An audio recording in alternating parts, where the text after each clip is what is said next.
அன்பார்ந்த எங்களுடைய புனர்பூசம் பூசம் ஆயில்யம் ஆகிய நட்சத்திரத்தில் பிறந்த கடகராசி நேயர்களுக்கு வருகின்ற 14/4/2026 அன்றைய தினம் தமிழ் புத்தாண்டு, அதாவது மங்களகரமான பராபவ வருஷம்னு பேர். இந்த பராபவ வருஷம் பிறக்கிறதுனால ஏதாவது மாற்றங்கள் இருக்கா, எனக்கு நன்மைகள் இருக்கா, படாத பாடுபடுறேன், கஷ்டங்கள் படுறேன், இந்த தமிழ் புத்தாண்டு நாச்சு நமக்கு நன்மைகள் தருவான்னு பலவிதமான ஏக்கங்களோடு காத்துட்டு இருக்கிறீங்க.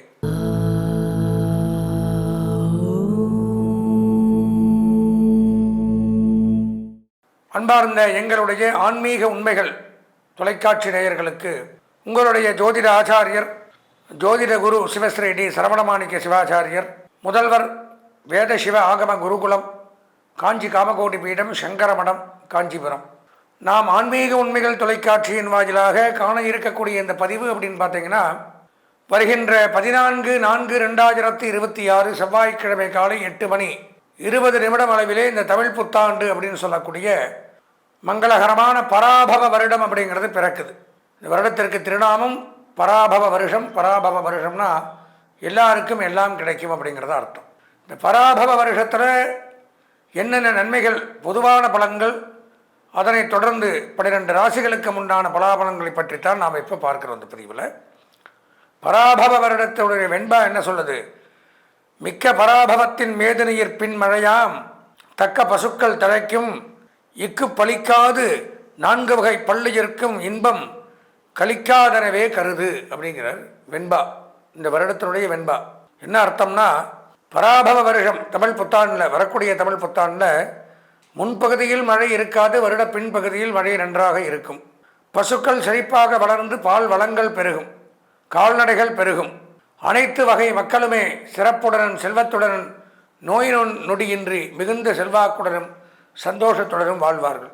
இந்த வருடத்தினுடைய நவக்கிரக நாயகர்களுடைய வேலைகள் என்னன்னு பார்த்தீங்கன்னா, ராஜாவாக குரு விளங்குவதால் ஆன்மீகம் பெருகுது, வங்கி நீதித்துறை சிறந்து விளங்குது. மந்திரியாக செவ்வாய் விளங்குறதுனால தீ விபத்து ஏற்படுது, சில இடங்களில் மழை இருக்காது.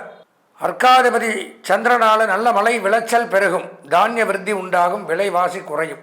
சஸ்யாதிபதி சுக்கிரன் புஷ்ப வியாபாரங்கள் பெருகும், புஷ்ப வகை உற்பத்திகள் அதிகரிக்கும், வாசனை திரவியங்கள் பெருகும். சேனாதிபதி சந்திரன் பெண்கள் பல துறைகளிலும் சிறந்து விளங்குவார்கள், சுகமாக வாழ்வார்கள், பெண்களுக்கு நன்மை இந்த ஆண்டில். ரசாதிபதி சூரியன் புதிதாக எண்ணெய் உற்பத்திகள் பெருகும், உள்நாட்டிலேயே எண்ணெய் வியாபாரங்கள் பெருகும், எண்ணெய் விலைவாசி குறையும். தானியாதிபதி புதன் மழை புயல் சேதங்களால் தானிய விருத்தி குறையும், தடை ஏற்படும், தானிய தடை உண்டாகும். மேகாதிபதி சந்திரன் காலத்தில் மழை பொழிந்து நீர்நிலைகள் நிரம்பும், விவசாயம் செழிக்கும். நீரசாதிபதி சுக்கிரன் திடப்பொருட்கள் உற்பத்தி அதிகரிக்கும், பட்டு ஜவுளி உற்பத்தி அதிகரிக்கும். திருட்டு பயம் ஏற்படும், பெண்களுக்கு பாதுகாப்பு குறையும், போதை வஸ்துக்கள் அதிகரிக்கும், அயல் நாட்டு போர்கள் உண்டாகலாம். இதெல்லாம் இந்த வகை, அதாவது இந்த பராபவ வருஷத்தினுடைய பலாபலன்கள் இப்படித்தான் இருக்கும். அதாவது நல்ல மழை இருக்குது, பயிர் விருத்தி ஆகுது, பெண்களுக்கு நன்மை உண்டாகுது, எல்லாமே சிறப்பு நன்மைகள் அப்படிங்கிறத எடுத்துக்கலாம். பார்த்தீங்கன்னா கடகராசிக்காரர்கள் இன்னல்களுக்குள்ளே தான் இருக்கீங்க, இல்லைன்னு சொல்லலை. இந்த புத்தாண்டு பிறக்கிறதுனால கிரகங்கள் எதுவும் மாறாது, கஷ்டங்கள் தான் வரக்கூடிய அளவில் தான் இருக்குது. என்ன சனி மட்டும் பயிற்சியாகி 9ஆம் இடத்துக்கு போயிருக்கார். இவ்வளோ நாளாக பார்த்தீங்கன்னா 8ஆம் இடத்துல இருந்து பலவிதமான கஷ்டங்கள், இடமாற்றம், வீடு மாற்றம், கண்டிப்பாக வீடு மாற்றம் பண்ணியிருப்பார், தொழில் மாற்றம், சொத்து இழப்பு, மரியாதை குறைவு, ஆயுளுக்கு சமமான கண்டங்கள், குடும்பத்தில் பிரச்சனைகள், களவு போகுதல், தேவையில்லாத பொருள் நாசம், பந்து விரோதம். பந்து விரோதம்னா சொந்தக்காரங்களோட சண்டை, கால் வலி, மூட்டு வலி, இடுப்பு வலி, இதெல்லாம் கொடுப்பார். ஏன்னா சனைச்சரன் அந்த மாதிரி ஊனபாதம், அந்த மாதிரி அமைப்புகள் எல்லாம் பலவிதமான பிரச்சனைகளை கொடுத்து தொல்லைகளை கொடுத்து வந்தவர். இப்போவும் நல்ல இடம்லாம் சொல்ல முடியாது, 9ஆம் இடத்துக்கு வந்தாலும் கெடுதல் தான். என்ன 8 அளவு கடுமையாக இருக்காது, ஓரளவு இருக்கும். பட் அதே சமயம் குரு பகவான் ராசிக்கு 12ஆம் இடம் விரயஸ்தானத்தில் இருந்து சுப விரயங்களை பண்ணார்.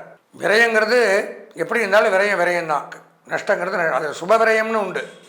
குரு 12 இருந்தால் சுப விரயம், சனி 12 இருந்தால் அது அசுப விரயம். இப்படியெல்லாம் வச்சுக்கணும்.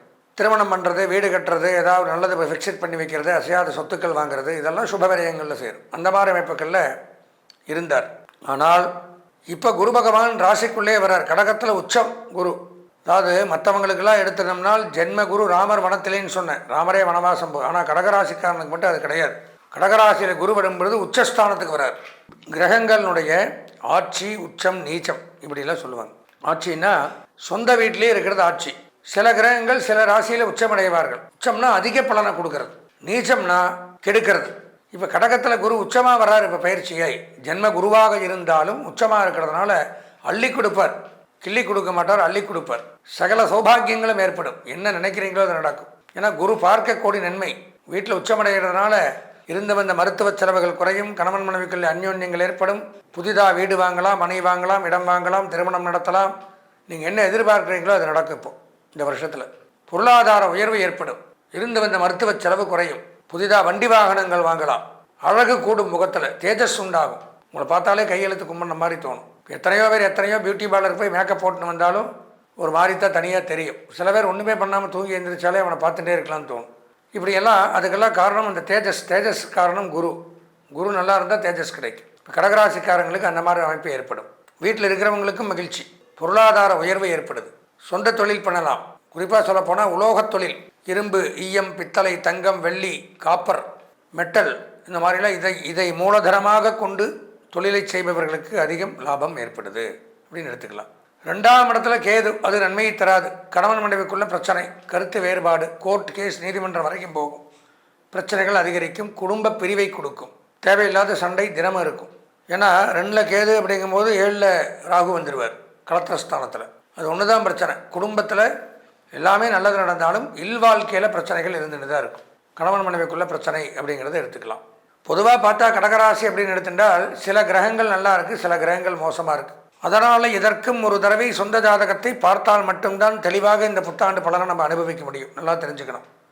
அதுக்கு என்ன பண்ணணும்? என்னுடைய அலைபேசி எண்ணான 9865098370 9865098370 98370 இந்த எண்ணிற்கு தொடர்பு கொண்டு சொந்த ஜாதகத்தை கண்டிப்பாக பாருங்கள்.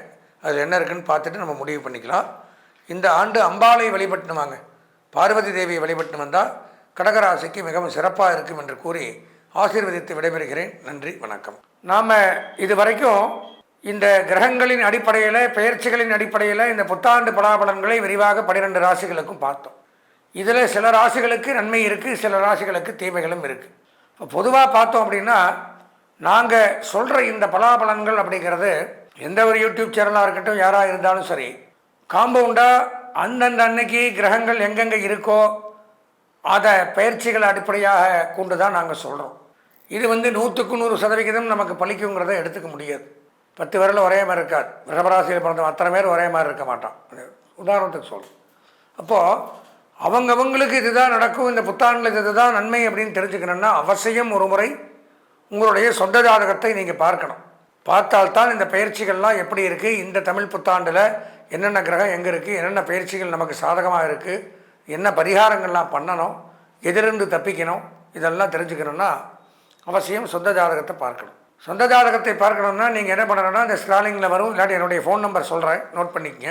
9865098370 9865098370 இந்த எண்ணிற்கு தாராளமாக தொடர்பு கொண்டு உங்கள் சொந்த ஜாதகத்தை ஒரு முறை இந்த தருவாயில் பார்த்தீங்கன்னா இந்த ஒரு வருஷத்துக்கு நீங்கள் என்ன பண்ணணுமோ அது அத்தனையும் ஃபுல்லாக தெரிஞ்சுக்கலாம். தெரிஞ்சுட்டு இந்த வருஷத்தில் எல்லா நன்மைகளையும் பெற்று சகல வல்லமுடன் வாழ வேண்டும் என்று இறைவனை பிரார்த்தித்து புத்தாண்டு வாழ்த்துக்களையும் தெரிவித்துக் கொண்டு ஆசீர்வதித்து விடைபெறுகிறேன். நன்றி, வணக்கம்.